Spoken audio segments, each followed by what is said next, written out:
Kadang, satu sentuhan dan beberapa kata terakhir aja udah cukup buat mengubah segalanya. Nah, kali ini kita bakal bedah salah satu momen paling kuat dalam sebuah cerita.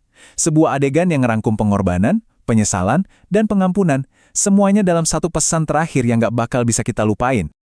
Oke, jadi kita ada di puncaknya nih. Pertarungan yang super brutal dan emosional ini udah di ujung tanduk.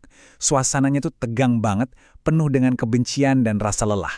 Tapi, justru di momen paling krusial, di detik-detik terakhir hidupnya, semuanya tiba-tiba jadi kayak melambat. Coba dibayangin, setelah semua kebencian yang mendorong adiknya selama bertahun-tahun, reaksi pertama Itachi itu bukan marah. Sama sekali nggak ada ledakan emosi. Dan yang lebih penting lagi, dia nggak membalas. Padahal dia punya kekuatan buat itu kan? Tapi dia sadar banget, dia memilih jalan yang lain. Malah sebaliknya, dia cuma bergerak maju. Menutup jarak di antara mereka bukan lagi sebagai musuh, tapi sebagai seorang kakak. Terus, terjadilah gerakan itu. Sentuhan ikonik di dahi. Kelihatannya cuma tindakan kecil.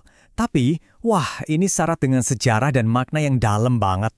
Nah, tindakan terakhirnya itu sama sekali bukan serangan, justru kebalikannya. Di tengah semua runtuhan dan kebencian itu, Itachi seolah-olah ngasih pernyataan, penolakan mutlak terhadap siklus balas dendam yang udah ngejerat mereka begitu lama. Kalau kita perhatiin urutannya, ya, ini tuh bukan kebetulan. Setiap langkah adalah pilihan sadar buat menjauh dari konflik. Nahan marah, nolak buat bales, dan ngedekat dengan lembut.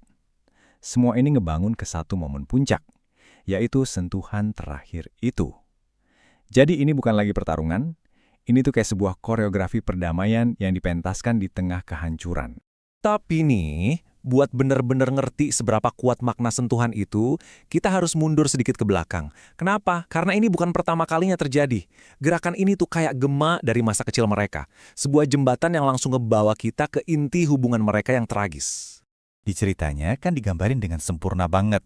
Katanya Itachi nyentuh dahi Sasuke seperti saat mereka kecil. Kalimat sesimpel ini tuh kuncinya. Ini yang nyambungin momen kematian yang brutal dengan kenangan masa lalu yang polos dan jadi bukti kalau ikatan asli mereka itu sebenarnya nggak pernah hilang, cuma terkubur di bawah tumpukan rasa sakit aja. Disinilah kita lihat transformasi makna yang luar biasa. Dulu sentuhan itu kan janji kasih sayang ya, cara Itachi bilang, lain kali ya Sasuke. Sekarang, di saat terakhirnya, gerakan yang sama itu artinya jadi segalanya. Pengampunan, penutupan, dan pengakuan atas semua tragedi yang udah mereka lewatin bareng-bareng. Oke, setelah tindakan fisiknya, sekarang kata-katanya. Nggak banyak sih, tapi kata-kata ini nanggung beban seumur hidupnya. Inilah puncak verbal dari adegan ini.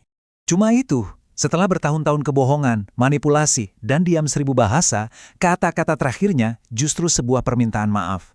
Coba, biarin itu meresap dulu sebentar. Nah, ini pertanyaan yang harus kita tanyain. Minta maaf buat apa sih sebenarnya? Cuma buat pertarungan terakhir ini? Ya jelas enggak dong, ini jauh-jauh lebih dalam dari itu. Ini tuh pengakuan atas segalanya. Ini permintaan maaf buat kebohongan yang harus dia pertahankan. Buat rasa sakit yang dia tahu bakal dia sebabkan. Buat maksa adiknya sendiri jadi benci sama dia. Dan buat semua beban yang dia pikul sendirian demi melindungi semua orang. Ya, pada akhirnya ini adalah permintaan maaf untuk seluruh tragedi hidup mereka. Jadi, apa yang bisa kita ambil dari semua ini? Apa pesan abadi yang ditinggalkan oleh momen terakhir Itachi? Jawabannya, resolusi. Ya, inti dari semuanya itu adalah resolusi. Ini bukan lagi soal siapa yang menang atau kalah, tapi tentang bagaimana sebuah kisah tragis akhirnya menemukan titik akhir. Seluruh konflik mereka seolah-olah diselesaikan dalam satu momen katarsis yang dikemas sempurna cuma dalam satu sentuhan dan 3 kata. Dan ini yang perlu kalian ingat. Seluruh perjalanan Sasuke buat balas dendam itu kan dibangun di atas kesalahpahaman.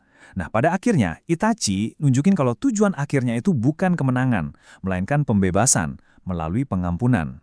Jadi, aku bakal tinggalin kalian dengan pemikiran ini. Tindakan terakhir Itachi itu nggak cuma mengakhiri hidupnya. Itu seolah menulis ulang seluruh warisannya, mengubah narasi dari seorang penjahat jadi pahlawan yang paling tragis. Ini jadi pengingat yang kuat banget kalau segelap apapun jalan yang kita tempuh, satu momen penebusan terakhir itu punya kekuatan untuk mendefinisikan kembali segalanya.